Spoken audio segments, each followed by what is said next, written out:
तो हेलो दोस्तों, स्टार्ट करते हैं हम रेलवे के आज जो मोस्ट इम्पोर्टेंट प्रीवियस ईयर के जो क्वेश्चन के सीरीज है उनमें आज हम लोग क्वेश्चन देखेंगे। तो सबसे पहले हमारा क्वेश्चन आता है कि निम्नलिखित में से कौन सा कथन गलत है।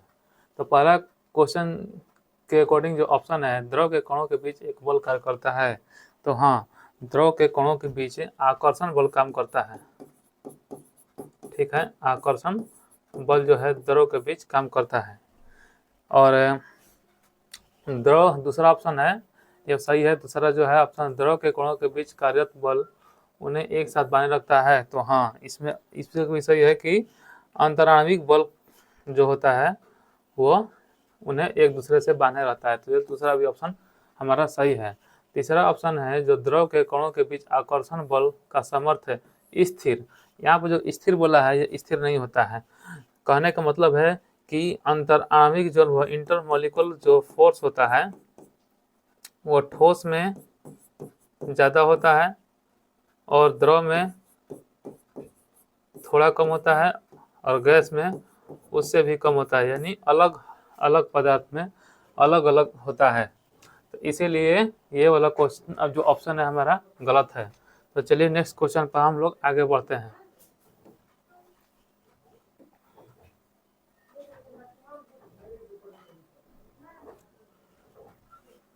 सेकंड नंबर जो क्वेश्चन है, गलत युग्म का चयन कीजिए।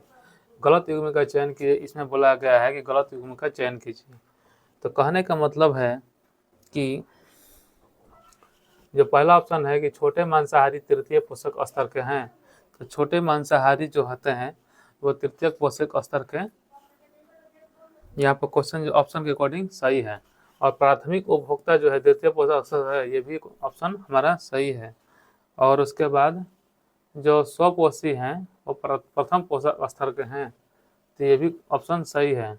और जो चौथा है कि जीवाणु जो है चतुर्थ पोषण स्तर के हैं, तो ये हमारा क्वेश्चन ऑप्शन जो है रॉन्ग है। क्यों रॉन्ग है, तो चलिए हम लोग यहाँ पर आज समझते हैं कि क्वेश्चन में क्या दिया है। तो कहने का मतलब है कि पदार्थ जो स्वपोषी जो होते हैं तथा उत्पादक जो होते हैं, स्वपोषी तथा उत्पादक, ये प्रथम पोषी स्तर के होते हैं। ठीक है। दूसरा, शाकाहारी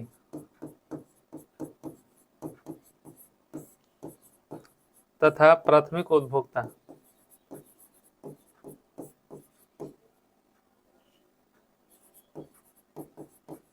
प्राथमिक उपभोक्ता जो है यह द्वितीय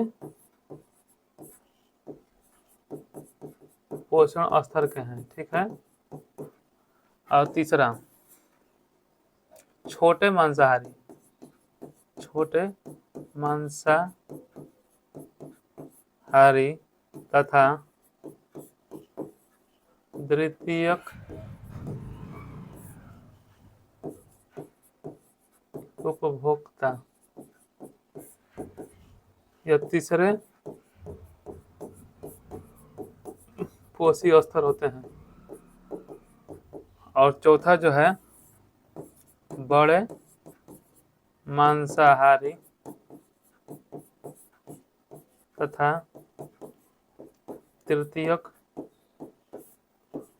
उपभोक्ता, यह चतुर्थ पोषण स्तर के होते हैं।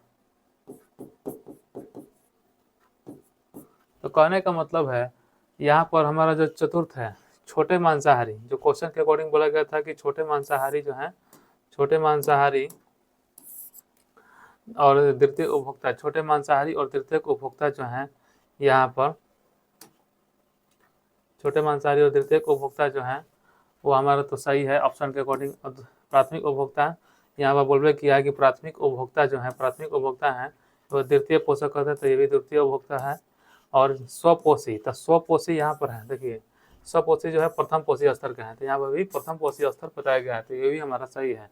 लेकिन चौथी में चतुर्थ पोषी पोषण स्थल में जीवाणु होते हैं, जो जीवाणु इसमें नहीं आएंगे क्योंकि बड़े मांसाहारी और तृतीयक उपभोक्ता इसका अंडर में आएंगे। तो ये हमारा ऑप्शन गलत है। तो दूसरा का हमारा ऑप्शन नंबर डी हो जाएगा सही। तो चलिए नेक्स्ट क्वेश्चन पर हम लोग आगे बढ़ते हैं।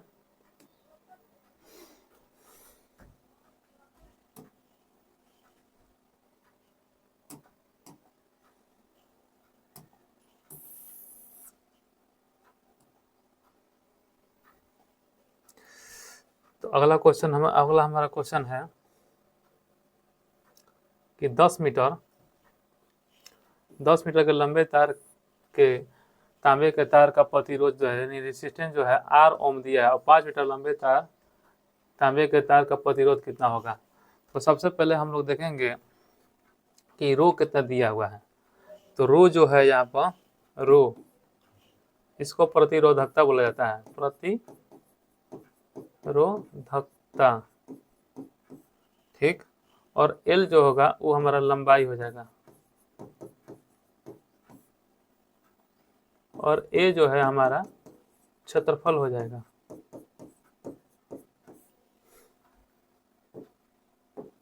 तो कहने का मतलब है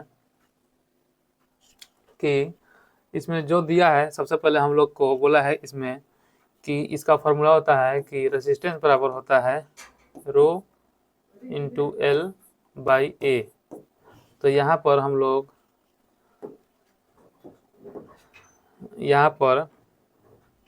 रो और एरिया का कोई बात नहीं क्वेश्चन में बोला है, इसलिए इसका भी हम लोग नहीं लेंगे।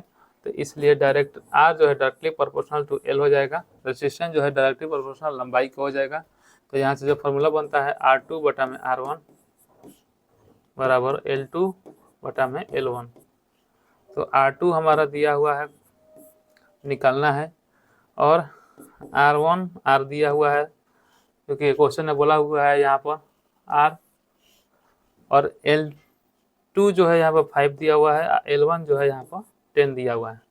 तो यहाँ से R2 जो होगा हमारा 5 में 10 से डिवाइड होगा तो 0.5 R हो जाएगा।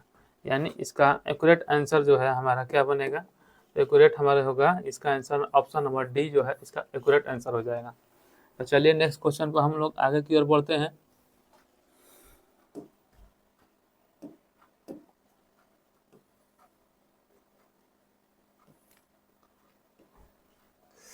बोला है कि कॉपर के विद्युत अपघटनी परिष्करण में निम्नलिखित में से किस विद्युत अपघटनी का उपयोग किया जाता है। तो कहने का मतलब है कि सबसे पहले मैं यहाँ पर बताइए कि विद्युत अपघटन किसे कहते हैं। तो यहाँ पर देखते हैं कि वैसा विलयन जो विद्युत का चालन करता है उसे विद्युत अपघटन यानी इलेक्ट्रोलाइट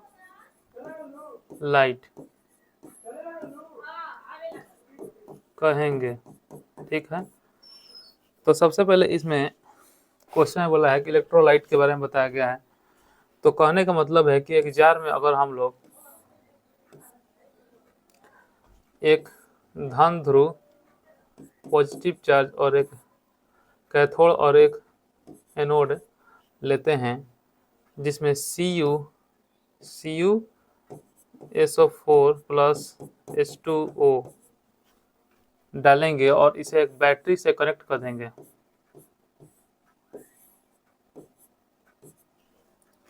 तो यहाँ पर जब इसमें विद्युत धारा प्रवाहित की जाएगी तो जो CuSO4 है वो टूट कर जो है Cu प्लस और SO4 माइनस यानी अलग अलग हो जाएगा। तो यहाँ पर जो निकलेगा वो कॉपर निकलेगा, ठीक है। अगर यहाँ पर कॉपर निकलेगा तो इसका जो आंसर हो जाएगा कॉपर सल्फेट हो जाएगा, ठीक। ऑप्शन इसका ए सही हो जाएगा।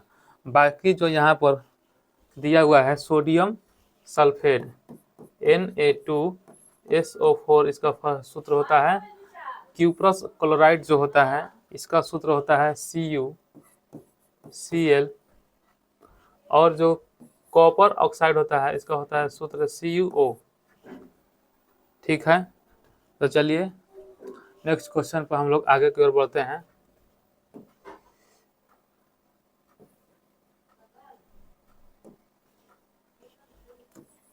निम्नलिखित में से कौन सा विकल्प है थॉमस के परमाणु मॉडल में पाए जाने वाले अपारमाणिक कणों को दर्शाता है? तो एक बात हमको बताइए यहाँ पर कि परमाणु संरचना को समझाने के लिए सबसे पहले मॉडल किसने प्रतिपादित किया था? तो सबसे पहले J.J. थॉमसन, इसी ने सबसे पहले परमाणु मॉडल को दिया था। और थॉमसन ने बताया था कि परमाणु जो है एक कैसा गोला है, तो एक घनावेशित गोला है। ठीक, और इसमें जो इलेक्ट्रॉन्स होते हैं वो धंसे होते हैं। ठीक है, जैसे कि मान के चलिए ये हो गया आपका इलेक्ट्रॉन। अब जैसे कि मान के चलिए ये इलेक्ट्रॉन नहीं, एक परमाणु मॉडल हो गया जिसमें तराजू में जैसे तरबूज में जैसे कि बीज होता है, उसी प्रकार इसको J.J. थॉमसन ने परमाणु मॉडल को समझाया था। इसमें जो इलेक्ट्रॉन है, इलेक्ट्रॉन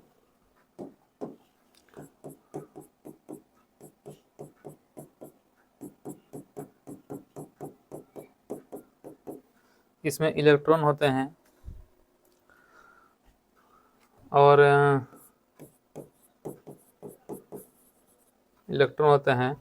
और थॉमसन के परमाणु मॉडल को प्लस पुडिंग मॉडल भी बोला जाता है। थॉमसन के जो परमाणु मॉडल है इसको बोला जाता है प्लम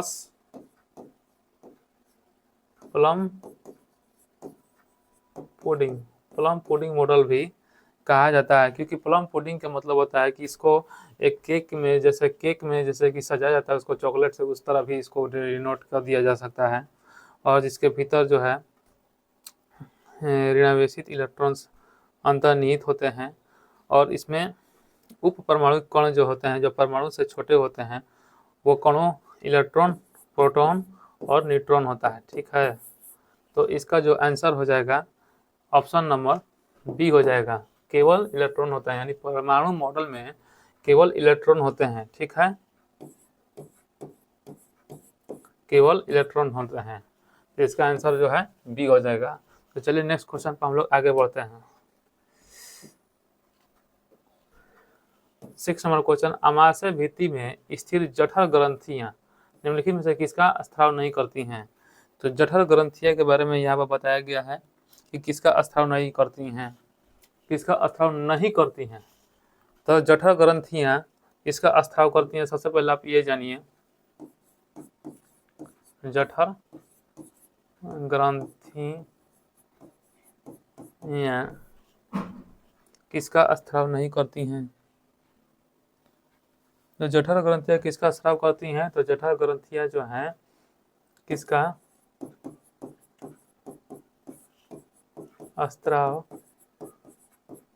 करती हैं? तो पहला नंबर पर आ जाएगा आपका जठर रस, दूसरा में आ जाएगा निष्क्रिय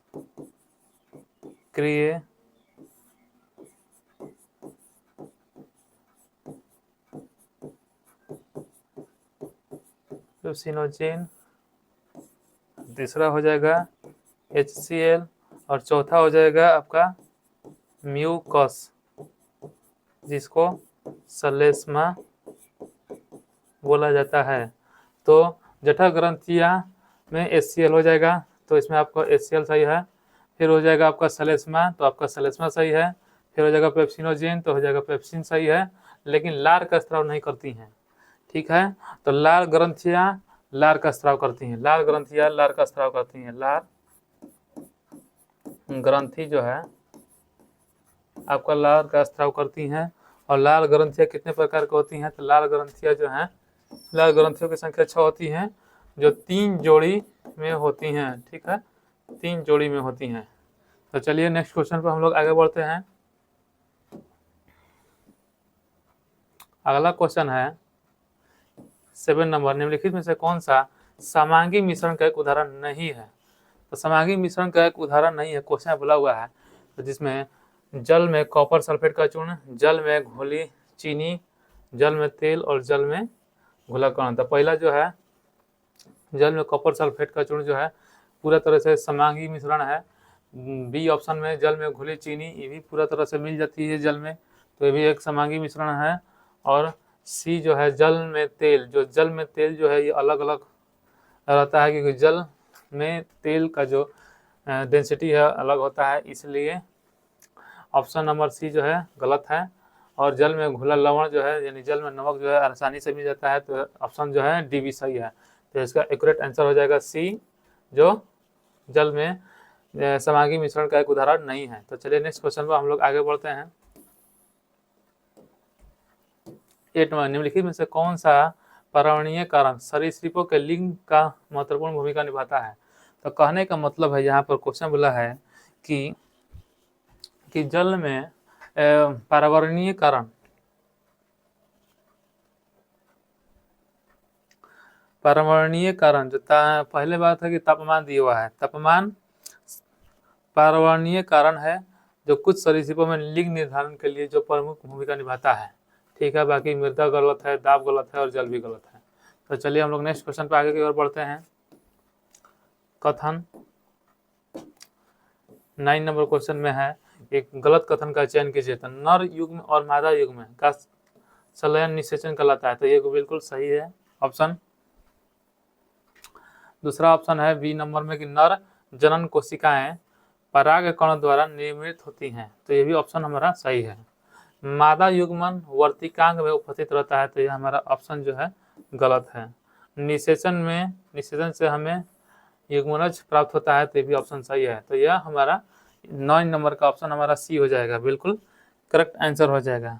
ठीक है, क्योंकि देखिए बता रहे हैं मादा युग्म वर्तिकांग में उपस्थित रहता है, मादा युग्म जो है वर्तिकांग में उपस्थित होता है, यह कथन गलत है, क्योंकि फूल का वर्तिकांग जो है मादा प्रजनन का तंत्र का हिस्सा होता है, जो पराग कण एकत्रित करता है, और वर्तिकांग पुष्प के मध्य भाग में उपस्थित रहता है। ठीक है, तो चलिए नेक्स्ट क्वेश्चन पर हम लोग आगे बढ़ते हैं।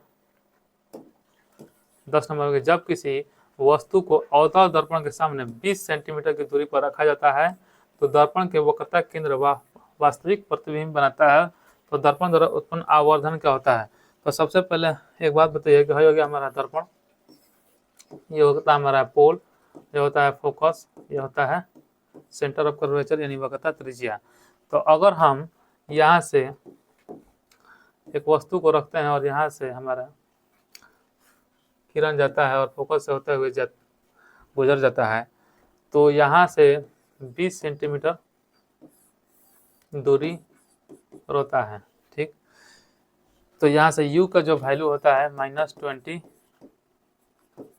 सेंटीमीटर हो जाएगा, और यहाँ भी v का जो वैल्यू होता है -20 सेंटीमीटर हो जाएगा। तो आवर्धन बराबर होता है -v बटा में u, माइनस और -20 -20, तो यहाँ से -20 कटेगा, हमारा -1 आंसर हो जाएगा। तो ऑप्शन नंबर बी इसका एक्यूरेट आंसर होगा। ठीक है, तो चलिए नेक्स्ट क्वेश्चन पर हम लोग आगे बढ़ते हैं। तो अगला क्वेश्चन नंबर है हमारा 11 नंबर, शुष्क भुजे हुए चूने और क्लोरीन की क्रिया से निम्नलिखित में से किसका निर्माण होता है? तो कहने का मतलब है कि शुष्क बुझा हुआ चूने का जो सूत्र होता है CaOH का होल ट्वाइस होता है, और इसमें क्लोरीन जब गैस मिला दिया जाता है तो बनता है CaOCl2 + H2O। ठीक है, तो यहाँ पर CaCl2 कौन हो जाएगा हमारा? तो CaCl2 हमारा यानी विरंजक चूर्ण हो जाएगा। ऑप्शन नंबर हमारा बी इसका एक्यूरेट आंसर हो जाएगा। ठीक है, और बाकी ऑप्शन जो है गलत हो जाएगा। तो चलिए नेक्स्ट क्वेश्चन पर हम लोग आगे बढ़ते हैं। हम क्वेश्चन में एडिशनल इन्फॉर्मेशन इसलिए ऐड कर दे रहे हैं क्योंकि डायरेक्ट आपको ऑप्शन याद करने से कोई भी फ़ायदा नहीं है, क्योंकि ऑप्शन चेंज होता है और साइंस में डीपली नॉलेज जरूरी है। तो चलिए हम लोग नेक्स्ट क्वेश्चन पर आगे बढ़ते हैं कि निम्नलिखित में कौन सा उपकरण चुंबकीय क्षेत्र में विद्युत धारा वाही चालक की गति का उपयोग नहीं करता है। तो कहने का मतलब है कि इसमें विद्युत चुंबकीय क्षेत्र बोल दिया है। तो इसका एक्यूरेट आंसर हो जाएगा हमारा विद्युत हीटर। ठीक है, विद्युत हीटर जो है इसका एक्यूरेट आंसर हो जाएगा हमारा। तो चलिए नेक्स्ट क्वेश्चन पर हम लोग आगे बढ़ते हैं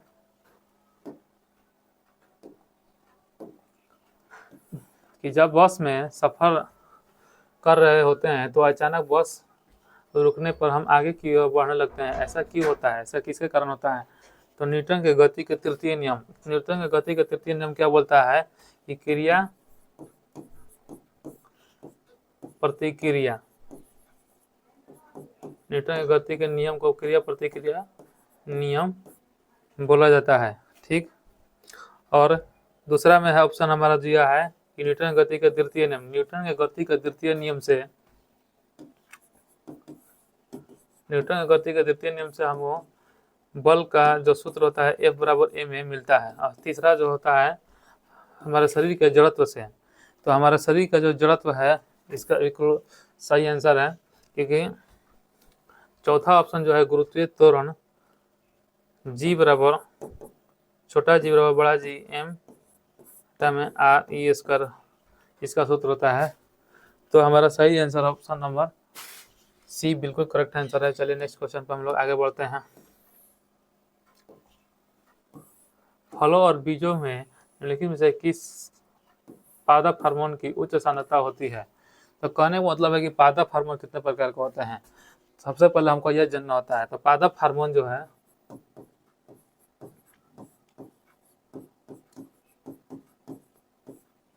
दो टाइप के होते हैं। एगो होता है हमारा वृद्धि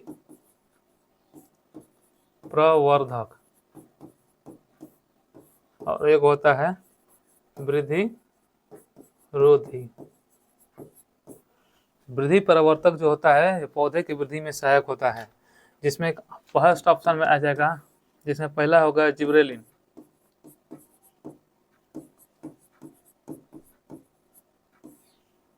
जिब्रेलिन जो है मुख्य हार्मोन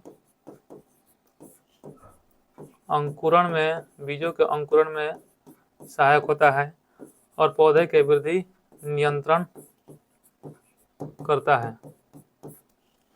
दूसरा है ऑक्सिन।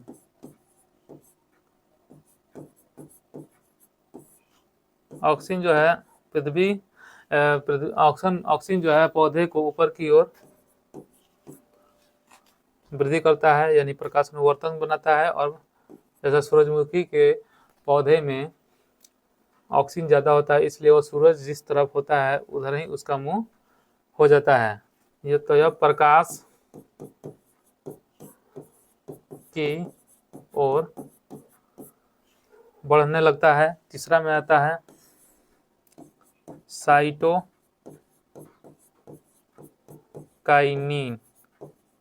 साइटोकाइनिन जो कोशिका विभाजन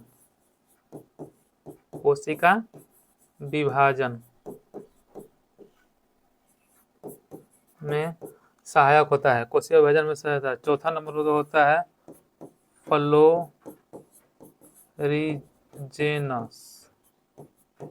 फ्लोरिजेनस जो होता है यह फ्लावर, जिस पेड़ में ज़्यादा फ्लावर होते हैं उसमें फ्लोरोजेनस होता है। ठीक है, और पांचवा में होता है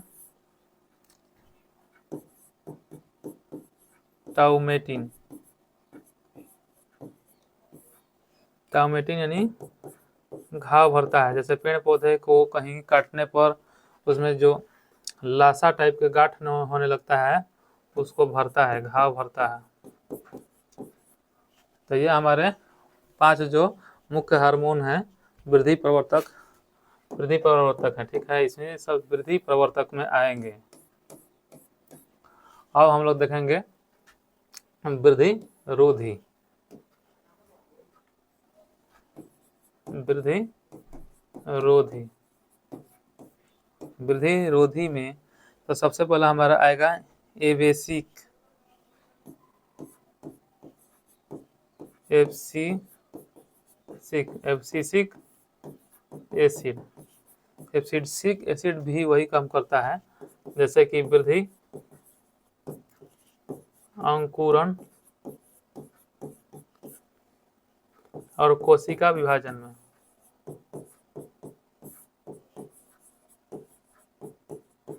कोशिका विभाजन को क्या करता है, रोकता है। ठीक है। और दूसरा जो है एथिलीन होता है। एथिलीन, इसका सूत्र होता है C2H4। ये क्या करता है, फल पकाता है, मतलब प्राकृतिक रूप से यह फल पकाता है। जो पेड़ पौधे में जो फल लगे होते हैं उसको पकाने का काम एथिलीन का होता है। क्योंकि आज के टाइम में तो फल पेड़ पर अगर पकने लगे तो पकने से पहले ही उसको कोई तोड़ लेता है, इसलिए उसको बढ़िया से पकने नहीं देता है सब। तो उसको क्या किया जाता है, फल पकाता है।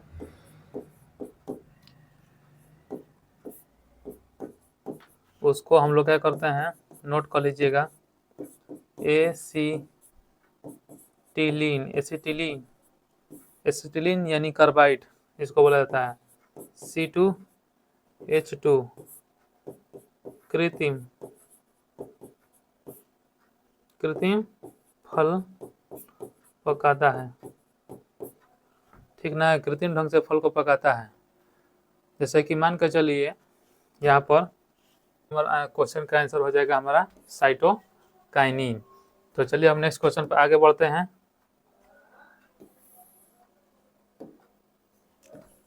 मोटर द्वारा प्रति एकांक समय में किया गया कार्य कहलाता है। तो मोटर द्वारा प्रति एकांक समय में किया गया कार्य जो है, आपको तो एकांक समय में किया गया कार्य क्या होता है, तो शक्ति होता है। तो चलिए नेक्स्ट क्वेश्चन पर हम लोग आगे बढ़ते हैं कि 16, जब किसी अपारदर्शी वस्तु पर प्रकाश आपतित होता है तो उसकी ज्यामितीय छाया देखते हैं, ऐसा किसके कारण होता है। तो कहने का मतलब है कि ऐसा जो है प्रकाश के परावर्तन, प्रकाश के एक सीधी रेखा में यात्रा करने पर के कारण होता है। कि जब हम प्रकाश के एक सीधी रेखा में यात्रा करते हैं तो उसके कारण जो है हमें छाया दिखाई देती है। तो चलिए नेक्स्ट क्वेश्चन पर हम लोग आगे बढ़ते हैं। पृथ्वी के गुरुत्वाकर्षण बल के प्रभाव में किसी विशाल वस्तु के मुक्ति पतन पर क्या होगा। तो कहने का मतलब है कि विशाल पतन के मुक्ति पतन पर होगा कि विशाल वस्तु का वेग बढ़ता है, विशाल वस्तु का जो वेग होगा वो बढ़ेगा। तो चलिए नेक्स्ट क्वेश्चन पर हम लोग आगे बढ़ते हैं।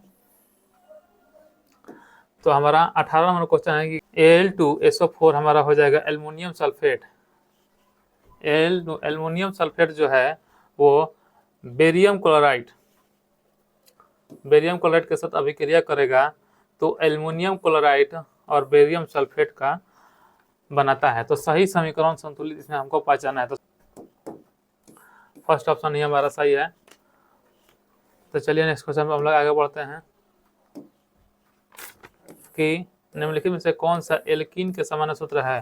तो कहने का मतलब है कि एल्केन का जो सूत्र होता है CnH2n+2 होता है। एल्कीन का जो सूत्र होता है CnH2n होता है और एल्काइन का जो सूत्र होता है CnH2n-2 होता है। क्वेश्चन में हमका किससे पूछा है, तो क्वेश्चन में हमारा पूछा हुआ है एल्कीन का। एल्कीन का तो हमारा ऑप्शन हो जाएगा बिल्कुल ए नंबर बिल्कुल सही, उसका आंसर हो जाएगा। तो हमारा क्वेश्चन जो है सेट 2 जो है कंप्लीट हो चुका है। तो आप लोग क्वेश्चन जो जितने भी हम लोग अभी प्रीवियस ईयर क्वेश्चन किए हैं सबको एंजॉय कीजिए और अच्छा से वीडियो को देखिए और समझिए। और नेक्स्ट वीडियो के लिए हमारे चैनल को सब्सक्राइब कीजिए, लाइक कीजिए। Thank you for watching.